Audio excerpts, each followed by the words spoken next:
আবারও কৃত্তি তানুজার মুখে কালি লাগিয়ে সানভীর দোষ দিল এবং সেই সাথে আরো সানভীর কাপড় চোপড়ে আগুন লাগিয়ে শ্রদ্ধার দোষ দিল।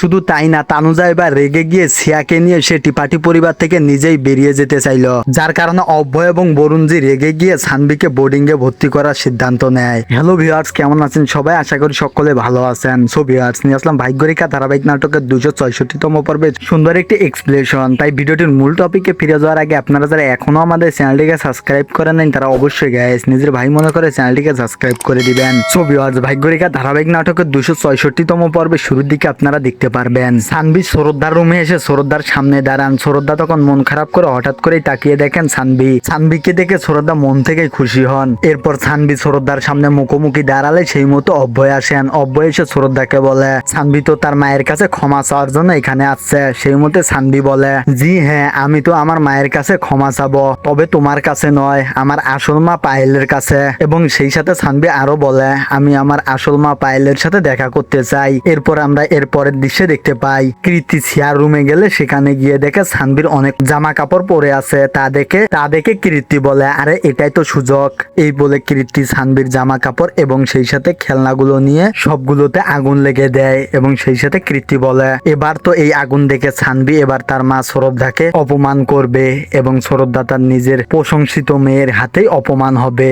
এরপর এখানেই সবকিছু শেষ হয়ে যাবে। এবং এরপরের দৃশ্যে আমরা আবারও সানভী এবং শ্রদ্ধাকে দেখতে পাই। সানভী তখন শ্রদ্ধাকে বলে, আমি আমার আসল মাকে চাই, তুমি আমার আসল মা না, আমার আসল মা তো পায়েল। এসব শুনে শ্রদ্ধা তখন সানভীকে জড়িয়ে ধরে বলে, মা তুমি এই সব কিছু ভুলে যাও, আমি তোমার আসল মা আর অন্য কেউ তোমার মা নয়। সেই মতে সানভী রেগে গিয়ে বলে, তুমি আমাকে ছাড়ো, তুমি আমাকে আমার আসল মায়ের কাছ থেকে ছিনিয়ে নিয়েছো। শ্রদ্ধা তখন সানভীকে রিকোয়েস্ট করে বলে, দেখো মা, আমি কারো কাছ থেকে তোমাকে ছিনিয়ে নেইনি, আমি তোমার আসল মা আর তুমি তো আমার রাজকন্যা। সেই মুহূর্তে সানভী আবারও রেগে গিয়ে বলে, আমি তোমার রাজকন্যা নই, আমি তো পায়েল মায়ের রাজকন্যা আর তুমি আমাকে ছাড়ো, তুমি আমার কেউ নও। সেই মুহূর্তে কৃতি এসে সানভীকে বলে, দেখো সানভী, পায়েল তো তোমার আসল মা, তবে পায়েল তো এখানে নেই। সেই মুহূর্তে শ্রদ্ধা রেগে গিয়ে, তবে তুমি কোথায় কোন জায়গায় কি বলতে হবে সেটা কি তুমি ভুলে গেলে? বাচ্চাদের সামনে এসব বলছো। আর সেই মুহূর্তে আমরা সিয়ার চিল্লানের আওয়াজ পাই। তা শুনে শ্রদ্ধা এবং অভয় দুজনেই অবাক হয়ে যায়। এবং সেই মতো অভয় এবং শ্রদ্ধা দৌড়ে গেলে আমরা সিয়াকে দেখতে পাই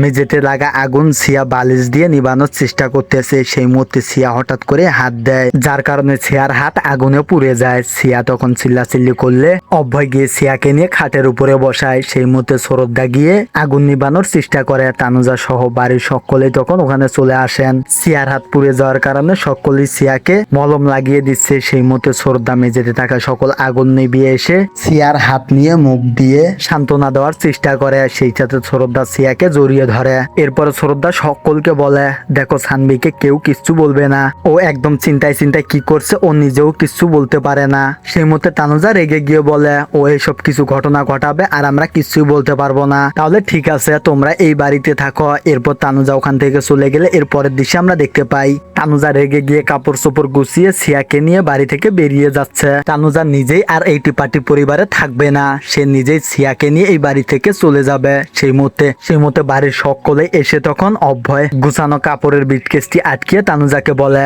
মা এসব কি, তুমি কোথায় যাচ্ছ? তখনই তানুজা রেগে গিয়ে বলে, আরে এই আমি ঘর বাড়ি ছেড়ে সিয়াকে নিয়ে চলে যাচ্ছি। এরপর অভয় রেগে গিয়ে বলে, বন্ধ করো মা এসব, সারাদিন কাজকর্ম করে তোমাদের এসব তামাশা আমার ভালো লাগছে না। সেই মুহূর্তে তানুজা রেগে গিয়ে বলে, বা বেটা, তোর কাছে তোর মায়ের এইসব তামাশা মনে হচ্ছে আর এই মেয়ে অলক্ষীর কাছে তোর কিচ্ছুই মনে হচ্ছে না। এরপর অভয় সিয়াকে নিয়ে রুমে চলে গেলে এরপর দৃশ্যে আমরা দেখতে পাই তানুজা হালকা ঘুমে শুয়ে আরাম করতেছেন এবং সেই মুহূর্তে কেউ একজন তার গালে কালি মাখিয়ে সে ওখান থেকে চলে যায়। এরপর তানুজা এই বিষয়টি লক্ষ্য করে সেই গালের মধ্যে হাত দিয়ে দেখে তার পুরো মুখে কালি দিয়ে ভরে গেছে, যার কারণে তানুজা বাড়ির সকলকে ডেকে বলেন, এই কাজটা কে করলো? আমার তো মনে হয় সানভী ছাড়া এই কাজ কেউ করতে পারে না। সেই মতে কৃতি বলে, হ্যাঁ তাই তো মনে হচ্ছে, সানভীর হাতে কিছু কালি দেখা যাচ্ছে, সানভী হাত দেখাও। এরপর সানভী হাত দেখালে সানভীর হাতে কালি দেখা যায়। সেই মতো শ্রদ্ধা বলে, সানভী মোটেও এই কাজ করতে পারে না, সানভী কোনোদিনও বড় লোকদের এভাবে অসম্মানই করবে না। সেই মতো বরুণজি রেগে গিয়ে বলে, আচ্ছা ঠিক আছে, সানভীকে নিয়ে এত কিছু হচ্ছে তাই না, আমি একটা বোর্ডিং দেখেছি, তোমরা চাইলে সানভীকে সেখানে রাখতে পারো। সেই মতে শ্রদ্ধা না করলে অভয় তখন রেগে গিয়ে শ্রদ্ধাকে বলে, আমি ডিসিশন নিয়েছি, সানভী বোর্ডিং এ থাকবে, এটাই শেষ কথা। ছবি আর সেই ছিল ভাগ্যরেখা ধারাবাহিক নাটকের 266তম পর্বে সুন্দর একটি এক্সপ্লেশন ভিডিও। তো আপনাদের কাছে কেমন লেগেছে অবশ্যই কমেন্ট করে জানাবেন, এবং পরবর্তী ভিডিওর এক্সপ্লেশন ভিডিওটি পেতে হলে অবশ্যই আমাদের চ্যানেলটিকে সাবস্ক্রাইব করে আমাদের সঙ্গেই থাকবেন।